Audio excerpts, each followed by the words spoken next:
Member from St. Elizabeth, Northeastern.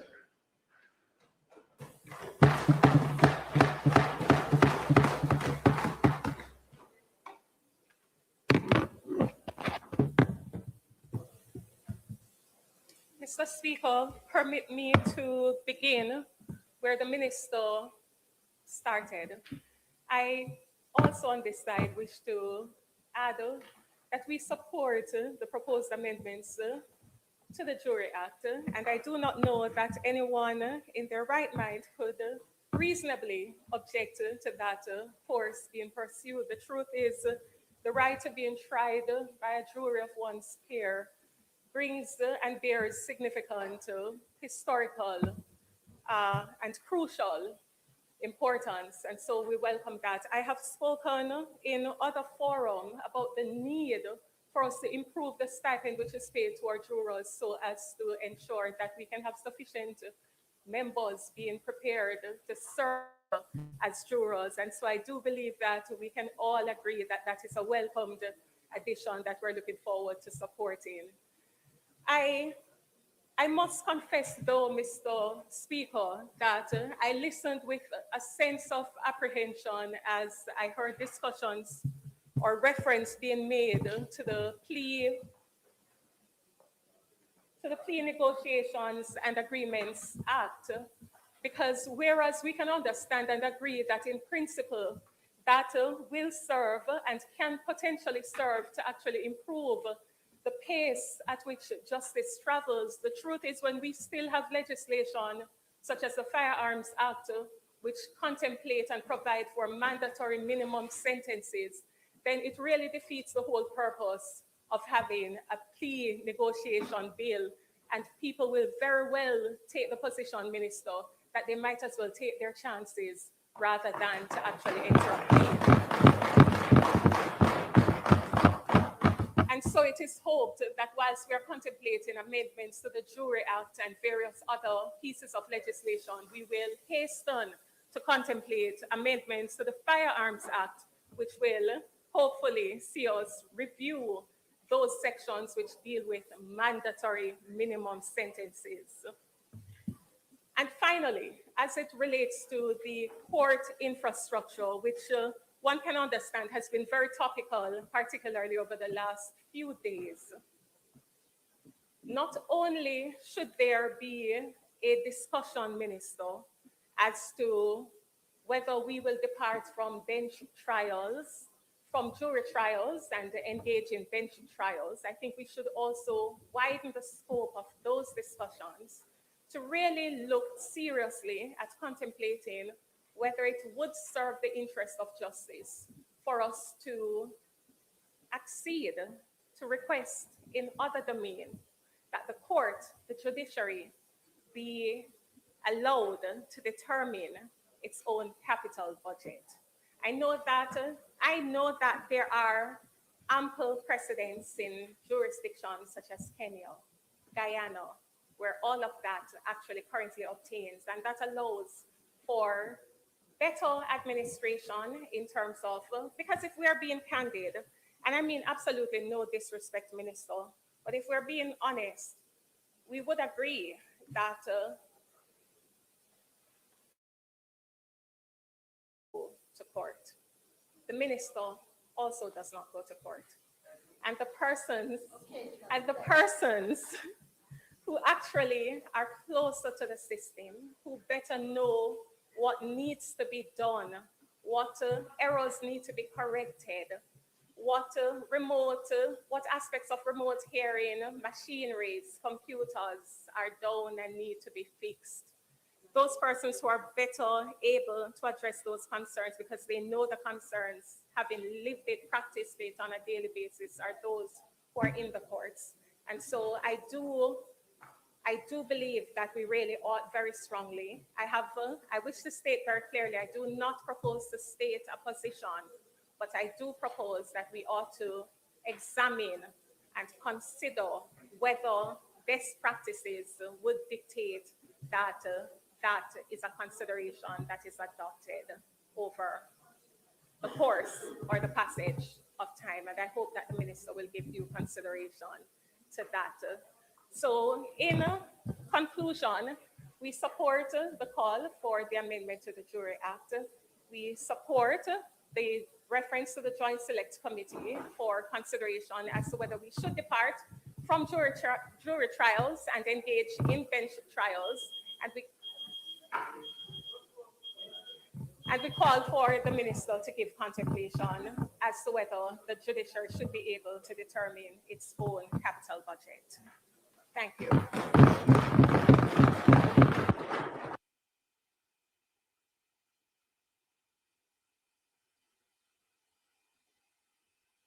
Member from St. Andrews Southern. Thank you, Mr. Speaker. Minister, I have a few questions arising from your statement. The first question I would ask is, does the government have a position? Does the government have a position on the issue of whether jury trials should be retained in some form, whether present form or some modified form, or we should move entirely to a bench trial system? I think the government, as a formulator of policy, one would expect to put forward its position on this, having consulted to the extent it seems necessary.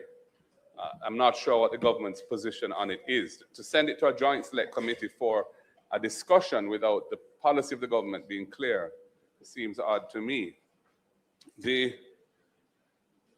And I would just mention that over 10 years ago, the law was amended so that the prosecution and defense can agree to have a bench trial in any matter other than a capital offense is being tried, where the possibility of the death penalty, which is very, very rare, as you know, in our system.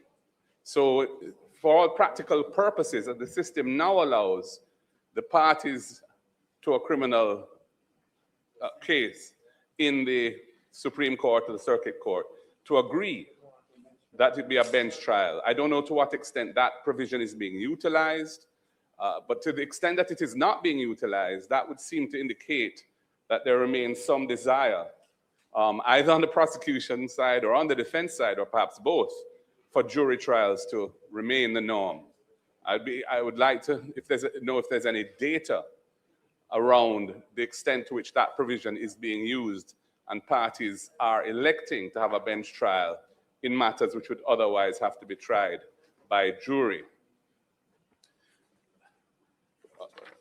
Minister, I welcome the increase in the stipend. It's actually, I think, a 300% increase, not 200 as stated in the statement, moving from 2,000 to 6,000. The last time it was increased, I think, from $500 to $2,000, which is went over 10 years ago when I was minister, which was a 400% increase. But I think it's impatient of debate that $2,000 is now hopelessly inadequate. At the time, it had seemed reasonably generous, but now with the accumulated inflation over the period since then, this increase is much needed. And Minister, the other question I have for you, two questions. One relates to this issue of guilty pleas. When the firearms legislation was passed in this House a couple of years ago, I'd raised a concern that the way in which it was formulated would preclude the use of the Criminal Justice Administration Act procedure, which incentivizes the disposal of cases promptly by giving the court the power, it's not prescribed in the sense that they have to do it, but the court is given the discretion to allow a significant discount on the sentence that they would impose if there was a guilty verdict at trial. That discount can be afforded the defendant, and the earlier in the life of the proceedings that the guilty plea takes place is the bigger the discount that the court has discretion to provide. because with the advent of the new firearms legislation, my understanding is that that is no longer permissible, and it has meant that all firearms cases, or certainly the vast majority of them, are going to be ending up going to trial. And of course, with the mandatory minimum for possession of a prohibited weapon of 15 years, there's a strong incentive to take your chances at trial in an inefficient criminal justice system where cases are not tried for many years because of the backlog problem, and where, you know, memories fade, key witnesses migrate, or other things can take place which make it hard to secure a conviction. So, Minister, I'm urging, Minister Chang had some time ago indicated that the firearms legislation was going to be reviewed and some amendments would be brought here. I know he's on leave, and of course we wish him well and a speedy recovery, but that legislation needs to be expedited because gun crimes are a major component of our crime and violence problem. So I urge that to be brought forward quickly. And my last question is on this issue, which is topical at the moment, of the capital budget of the courts and who should manage it, control it. Does the government have a position on that? As I understand it currently, the Court Administration Division, which reports to the Chief Justice, handles all recurrent expenditure on the courts, and the major capital expenditure, on the other hand, resides with the Ministry of Justice. It was done in that way, again, back when I was Minister of Justice, because at the time it was considered that the staffing with the expertise to execute major capital projects best resided in the Ministry of Justice then, because it would be an inefficient use of, or inefficient to have those personnel reposed in the CAD, given the breadth of activities that the Ministry of Justice deals with, not just court-related activities. And so having an architect and the other things that the ministry had, it would be better to, and the accumulated experience of executing capital projects, that was where it was housed then. With the passage of time and the CAD having accumulated experience in managing the court system from a maintenance perspective and so on, it may be that it is now appropriate to give greater responsibility to the CAD, the Court Administration Division, in relation to capital projects. I don't know what the government's position on this is. We know the Chief Justice has been asking for it, and I would be keen to hear what the government's position on this is. The opposition is willing to consider it, and I think we need to know, for example, you know, how it would work in practice. Would it mean expanding the cadre of technical personnel that the CAD has access to, so that they would be able to supervise and administer and manage capital projects? And of course, the question arises, if there's a dispute with a contractor, and you and I had a discussion about that, you know, would it mean that the courts might end up in litigation in a dispute over a construction matter, for example? Is that desirable? So there are a lot of considerations to bear in mind in this matter, but I was wondering what the government's position is on A, the future of jury trials, and B, whether the courts should have the power to administer their own capital budgets.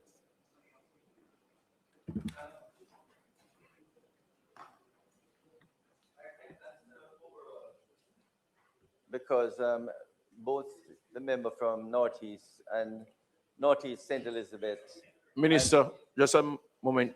Turn your mics off, please. Continue. There are other persons. Continue, Minister. No, but let me just respond quickly. In relation to jury trial, the government has no position at the moment. We are going to let the Joint Select Committee make their representation, and Parliament must decide to say that we are in support or against. But we had in some few years ago, a tabled legislation to look at the Jury Act, and this will allow us again to revisit what was done a few years ago, and also to get the data as to how many matters, have been agreed on between the defense and the prosecution that can assist the Joint Select Committee to, in its report to Parliament. Whether we abolish the jury or not is a matter for Parliament, okay? In relation to the Firearms Act, member from Northeast brought it up. There's no doubt that, to the best of my knowledge, representation was made to the Minister Chang, and to allow for the Criminal Justice Administration Act and for plea bargaining to be engaged if there's a guilty plea. Some amendments were proposed, but apparently the amendments have not yet been brought to the House, okay? So that is something being looked at, because especially for Firearms Act, the plea negotiations and the Criminal Justice Administration Act should be allowed to operate once you have a guilty plea. In fact, that's the only crime where the plea negotiation and Criminal Justice Administration Act has not, is excluded, okay? In relation to the capital budget, the government has the position is the legislation is there. What the legislation says is that major capital projects should be done by the ministry, and maintenance is the court. As pointed out by the leader of the opposition, you cannot put the court in a position where it could be sued. So to the extent that it engages in capital projects and there's a dispute with a contractor, how does the contractor get justice when it is suing the Chief Justice who heads the Court of Administration Division? So I don't see how it would operate. What I certainly support is that there should be increased maintenance so that minor repairs, minor replacements can be dealt with in a timely manner. Because as I said in my presentation, there are simple matters that require a couple thousand, a couple $100,000 to be used to fix the courts. And if these couple thousand, $1 million was spent, the court would continue to be in a much better position. And so, leader of the opposition, the government has no position save and except the present law operates, where the ministry is responsible for major capital projects and the court maintenance, but I believe that maintenance could be increased. And as I said, everything they've asked the Ministry of Finance and the Public Service for the last 10 years, to the best of my knowledge, they get. And they say they spend it. But I will be meeting with the Chief Justice shortly to ask that they increase the request for maintenance of the courts, because that is the major problem. As I visit the court, and to the member from Northeast St. Elizabeth, I visit the courts regularly. And I used to practice in them also. And because I used to practice in them and I visit them now, I can tell you they're in the best shape ever.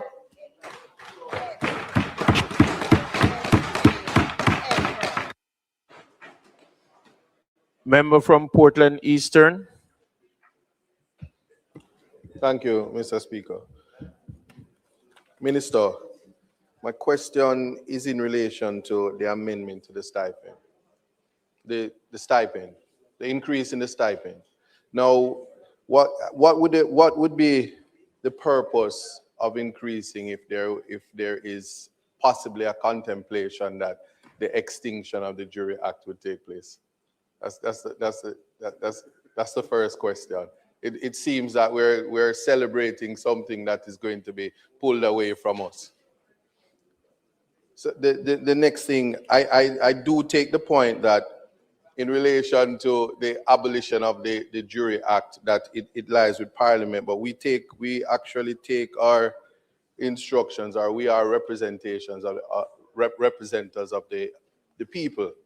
The jury system or trial by jury. Juries serve as the last bastion of hope, protection from prosecution from the state.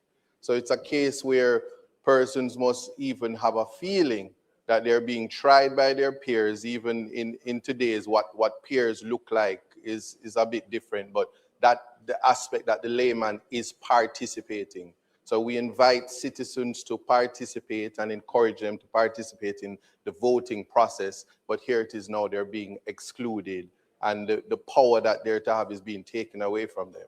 I wonder, Minister, if sending such an important function. Member, please. It's a question. This is the Make question sure- now. make sure- Yes. I'm wondering, Minister, if this function is a function that ought to be sent to a joint select committee before consultation by the very public who is actually using. That's just one. You want, I like, yeah, and the last aspect of it, the idea of the constructions of the court. Very, very interesting the way you presented it, in that the Port Antonio court, it actually sits similar to most of the Black River courts and most of the courts that were some of the courts that were destroyed in terms of the location. I'm wondering if I'm asking if a consideration of a reconstruction in the same space with more sustainability to the categories, because to a category 5 disaster, because when I think of the court that sits in Port Antonio, I can also think of the Port Maria court, which is situated right there, and there is a sense of mental health therapy that comes with the location of a court, even the one in St. Elizabeth that was destroyed. So I'm wondering if when that aspect comes in, if the consideration would be more of a hurricane-proof structure rather than just a disappearance of the location, because it means something to a lot of persons, including those who use and practice the space. And that's, thank you. Member from Eastern Portland, you have not attended a joint select committee as yet. But the purpose of a joint select committee is to do the very thing you said should be done. In other words, the joint select committee is basically to invite representation from the prosecution, the defense, lawyers, and other stakeholders. So the idea of the joint select committee is for the public at large to express themselves on the issue, right? Not for us to drill in the public what we want, but to hear from them how they feel about the jury system. You want to? No, I'm well aware of how the Joint Select Committee operates. What happens though, Minister, is the very people who are interfacing with the jury system, they're usually left out, notwithstanding. So even when we speak about prosecutors and defense attorneys and judges and court administration, it is the layman that I'm speaking about and its inclusion. But remember, for instance, once you set up a joint select committee, Parliament usually advertise for anyone. And sometimes you get submission from prisons. You get submission from everywhere. When you set up a joint select committee, you get dozens, hundreds.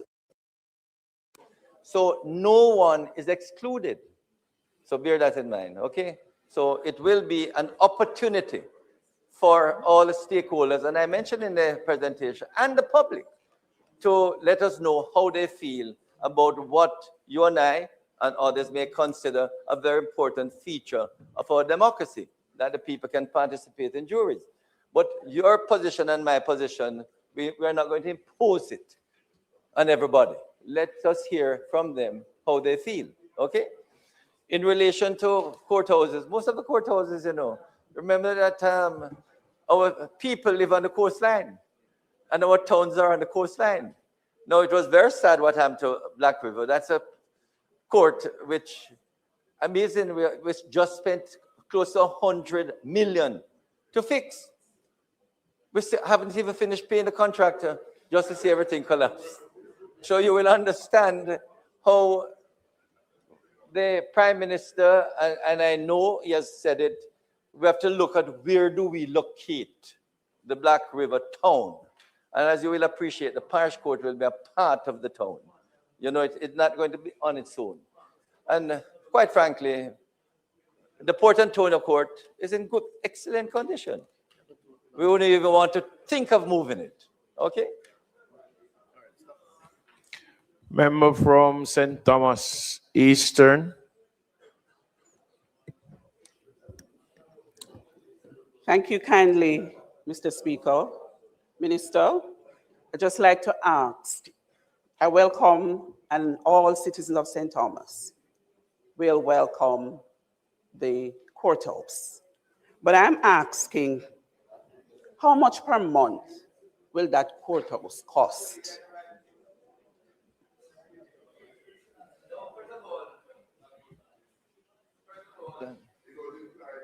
First of all, Minister Mike, Minister. I can tell you, the government will be purchasing the court. So it won't cost us annually. Obviously, the payment might be over 5 to 10 years, and that will be known in due course, okay? Yes, we are going to purchase the court. Mr. Speaker, we will now have a statement. There's a slight change to the order. So we will now have a statement by Minister Vaz, the Minister of Energy.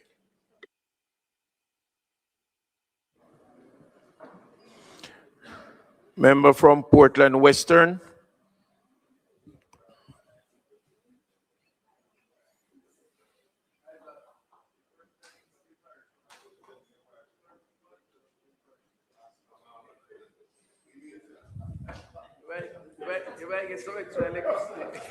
Thank you, Mr. Speaker. Let me use this opportunity to wish for you and the staff of Parliament and my colleagues a blessed New Year, rather than a Happy New Year in light of Melissa and the continued effects on